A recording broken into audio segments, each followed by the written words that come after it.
जिसने कामयाब होना होता है ना, उसका दिमाग बहुत क्लियर होता है कि मेरे को यही करना है हर हालत में, एक बार नहीं, दो बार नहीं, तीन बार नहीं, करना यही है। तो जब आपको कोई चीज चाहिए होती है ना, तो आप उसके लिए एक्सक्यूजेस नहीं ढूंढते।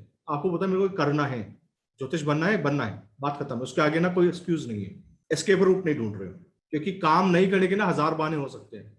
तो जिनका साटन खराब होता है, उनके काम नहीं करने के हजार बहाने होते हैं, ऑलरेडी रेडीमेड्स। उनके काम नहीं स्टार्ट करने के हजार बहाने होते हैं, काम नहीं सीखने के हजार बहाने होते हैं, किसी भी चीज को नहीं सीखने के। क्योंकि जिसको जब आपको कोई चीज नहीं सीखनी होती, या आपका साटन खराब होता है, तो आप कहते हो यहाँ पे आने से क्या होगा, ऐसे करने से क्या होगा। आप ऑटोमेटिकली सोच रहे थे कि ऐसे करने से कुछ नहीं हुआ, आज तक ऐसा नहीं हुआ। और जिसने कामयाब होना होता है, वो कहता है मेरे को यही करना है, मेरे को अच्छा ही लग रहा है। तो इम्पॉसिबल टास्क जो अंजाम देते हैं ना, उनका सैटर्न बहुत अच्छा होता है। आपको लगता है आपके लोग अपना बिजनेस आइडिया शेयर नहीं करते कई बार, लोग अपना टेक्निक शेयर नहीं करते कई बार। मैं आपको बहुत ओपनली पढ़ाता हूँ बहुत सारी टेक्निक्स। और मैं इसलिए पढ़ाता हूँ क्योंकि मेरे को पता है जिसका सैटर्न अच्छा नहीं होगा ना, वो जिंदगी में इसको इस्तेमाल नहीं कर पाएगा। क्यों? क्योंकि तुमको इसके एक्सेप्शन जिंदगी में नहीं आएंगे, क्योंकि तुमने 20 चार्ट्स पे करके ही नहीं देखना।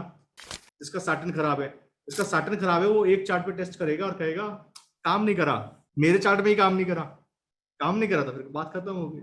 आप उसके पीछे का डेप्थ नहीं समझोगे जब तक आप खुद नहीं करोगे। तो सैटर्न जब अच्छा होता है, इंसान लगातार परसिस्टेंटली काम करता है, बिना फायदे नुकसान के काम करना, बिना ज्यादा दिमाग लगाए काम करना। शनि सैटर्न अच्छा करता है। तो सैटर्न जो है किसी का साइड नहीं लेता, इसलिए नपुंसक है, फिजिकली नपुंसक नहीं है। बूढ़ा व्यक्ति है, बहुत कुछ सोच समझ के देख के आया है, इसलिए साइज नहीं ले रहा, इसलिए आपके कर्म पे रिजल्ट दे रहा है। तो जुपिटर के बाद सैटर्न बनने के लिए, और ध्यान रखना गुरु के बाद ना, गुरु का ज्ञान के आगे शनि अकेले ही काम करना पड़ता है, इसलिए बुढ़ापे में लोग अकेले हो जाते हैं। तो इसलिए क्लासिकल टेक्स्ट ये बोलता है, पहला घर, चौथा घर, पांचवा घर अगर शनि हो, तो इंसान का बुढ़ापा अकेले में बीतता है।